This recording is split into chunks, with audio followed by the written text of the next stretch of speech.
Here is wisdom.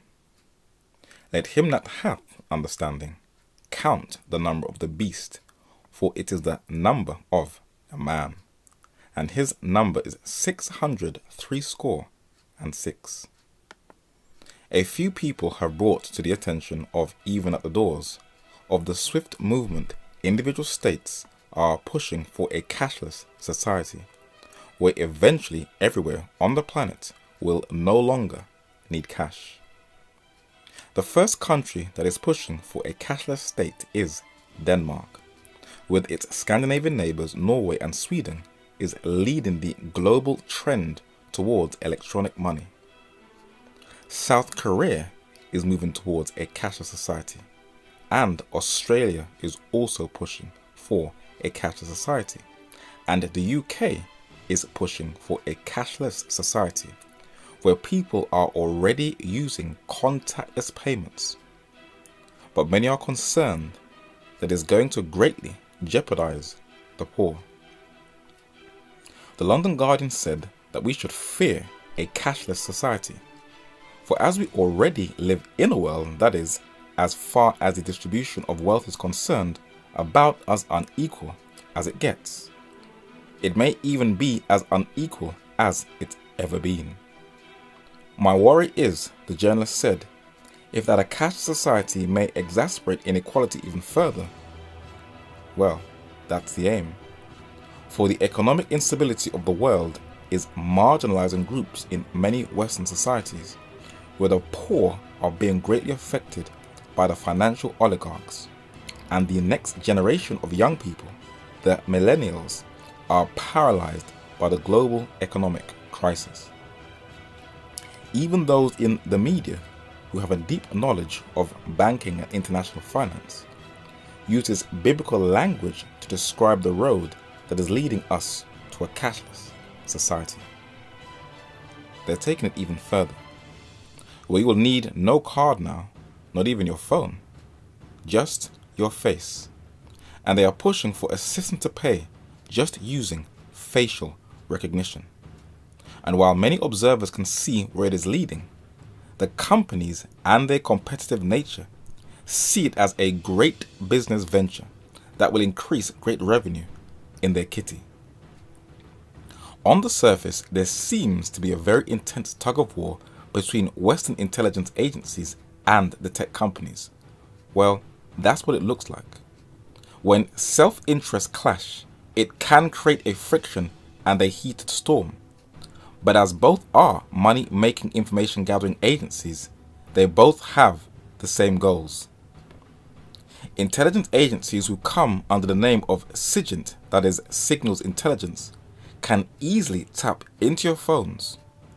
According to the German magazine Der Spiegel, for an agency like the NSA, the data storage units are a gold mine, combining in a single device almost all the information that would interest an intelligence agency: social contacts, details about the user's behavior and location, interests through search terms, for example, photos, and sometimes credit card numbers and passwords. Smartphones, in short, are a wonderful technical innovation, but also a terrific opportunity to spy on people, opening doors that even such a powerful organization as the NSA couldn't look behind until now. What is very interesting about that statement is that you have all these Christians teaching that the mark of the beast is a literal, not a spiritual mark, a microchip that can track you, when they are telling us that they are already tracking you through the chips in your phone. Facebook is probably the biggest data gathering agency on earth, and it is probably one of the most effective tools of gathering data. Even at the doors, advise to use it to your advantage, but don't let it use you when you give it too much personal information, which includes your photos. And even if you do not have a smartphone or any social network site or app, they can still monitor you. Google, also an intelligence gathering system, has tapped into the AI, the artificial intelligence side of things, making the future look very dystopian. And Apple has also tapped into that era, secretly buying up different digitech companies to expand its own empire and integrate us all digitally, making us less social beings as God created us to be. But though it seems on one face she is in conflict with the intelligence community, she is the one leading the world into a cashless society. And she does not even hide it. She brags about it and is open that she will lead the world into a cashless society. That doesn't really look like an open warfare against the government, but a collaboration that is designed to eventually suck the whole world in. The tech and intelligence are one and the same. Billionaire Peter Thiel co-founded PayPal and co-founded tech company Palantir, whose clients are the FBI and the CIA. On the official website of the Bilderberg, he is on the steering committee, so he is in with the big boys. And this CIA-funded data mining juggernaut also works with the big banks like Credit Suisse. So it looks like there is a conflict, but there isn't one. For the head of the FBI decided to have a meeting where they will all work together, as documented by Reuters news agency. And who was to attend this intelligence tech meeting? It records that invited participants included White House Chief of Staff Dennis McDonough, Presidential Counterterrorism Advisor Lisa Monaco, Attorney General Loretta Lynch, FBI Director James Comey, National Intelligence Director James Clapper, and National Security Agency Director Mike Rogers, one of the sources said. Twitter, Apple Inc., Facebook, and Google are attending, the company said. Several other internet firms, including Microsoft Corp and Dropbox, are expected to attend, according to those familiar with the meeting. Most companies are expected to send high-ranking executives, but not their chief executive officers. And their objection is to combat terrorism by infiltrating more and more of our data in the digital world. But something doesn't quite feel right in this so-called global war on terror. We are told how many more jihadi bombers are out there. So there could be some lonely wolf who would kill for his cause. But on the front cover on the Mail on Sunday, dated to March 27, 2016, an insider exposed that the UK aids and funds terrorists through UK taxpayers' money. Are the Muslims being used for a wider cause? And are these attacks, which regularly destroys innocent human lives, really just false flags? Or pre-runs for something much bigger? Who knows?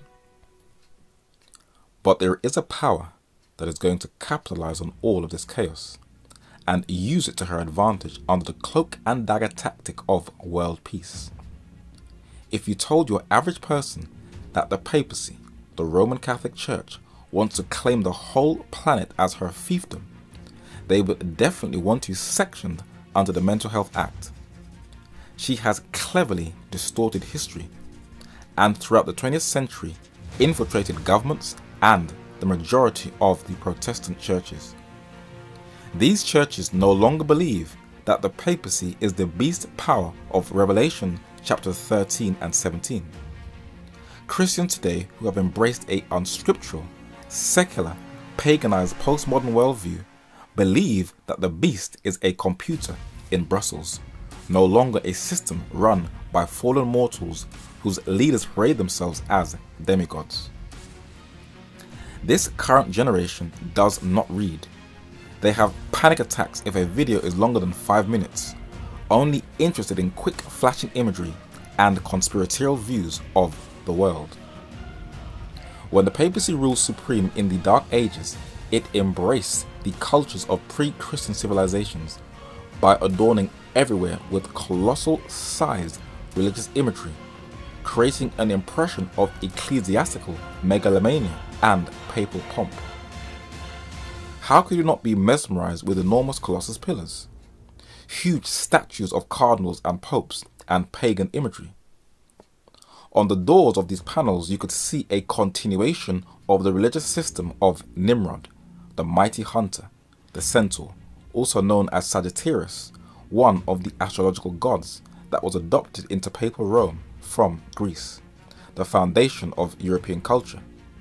But the Greeks borrowed it from Babylon. And above this deity is the oldest symbol in the world of the sun, the cross. In February 2016, the Pope met with the head of Instagram, Kevin Systrom.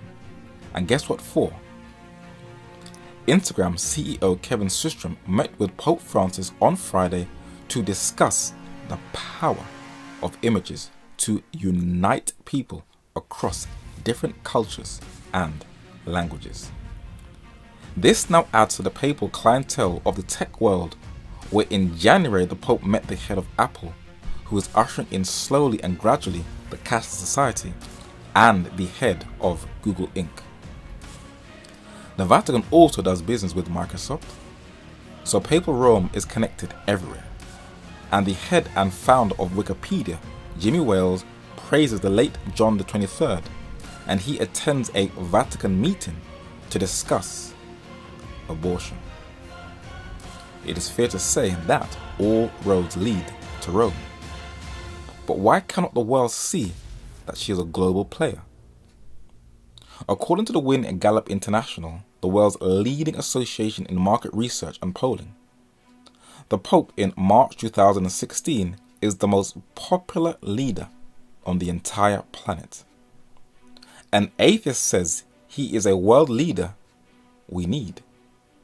In a PR move, he kisses the feet of Muslim, Hindu, and Christian refugees. When he first came into power, he said that all religions should unite. And religions are pushing for a one world religion where they say that we are all one. While he is pushing for a global government, in an interview with the Asia Times, he said, "Don't worry about the rise of China, for there are those who believe he deserves a Nobel Peace Prize, and he is to receive the 2016 Charlemagne Prize for helping to strengthen European unity."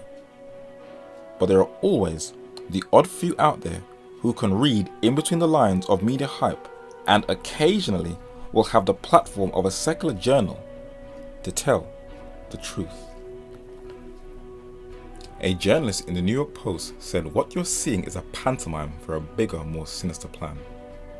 He said that the Pope endorsed the Iran deal, the UN's environmental goals, and what amounts to a worldwide open borderless policy on refugees, and offered a very specific view of how to promote development in the third world that's straight out of a left-wing textbook.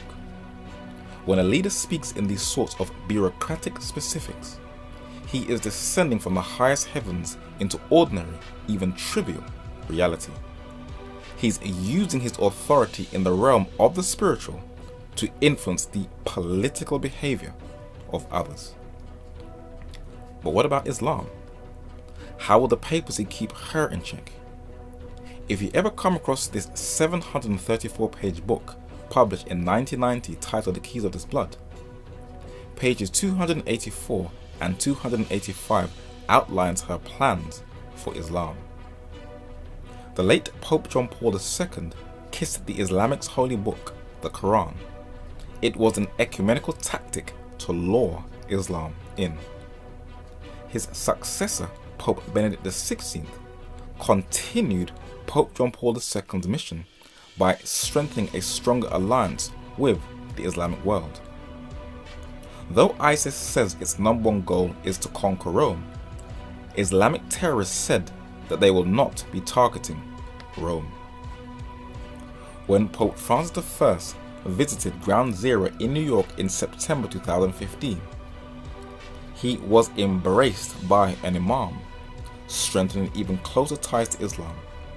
And that Islamic leader in the Huffington Post said, "Francis' visit," said Imam Said M. Said, "is even more important for Muslims than it is for Catholics. This Pope the Imam said is our Pope. The Pope beatified Palestinian nuns. Was it because they were saintly? No. It was a political tactic to win over Palestinian sympathy, which has recognized the Palestinian state, not for their love for Muslims, but to get more of a foothold into a territory they believe is rightly theirs. The papacy has also strengthened stronger ties with Iraq, and she is leaving no stone unturned. But with such global influence, it is very strange that the most respected and skilled mainstream journalists and investigative journalists bypass her and seem to ignore her role in the Mark of the Beast New World Order agenda. Why is that? In the Catholic Herald, the late January 2016 edition, its front cover reads Iran and the Vatican, a dangerous new alliance. But why is there little media coverage? The journal says that the Holy See and Iran have had diplomatic relations since 1954. Iran has more diplomats accredited to the Holy See than any other nation except the Dominican Republic. The Vatican's relationship with Tehran has been healthy for years, and it's getting steadily warmer. The subject doesn't get much media attention, and even if it did, the information might not be reliable. They are two notoriously opaque centers of power. So who is this 666 system? Well, stay tuned for more studies and you will know exactly who the system is talking about.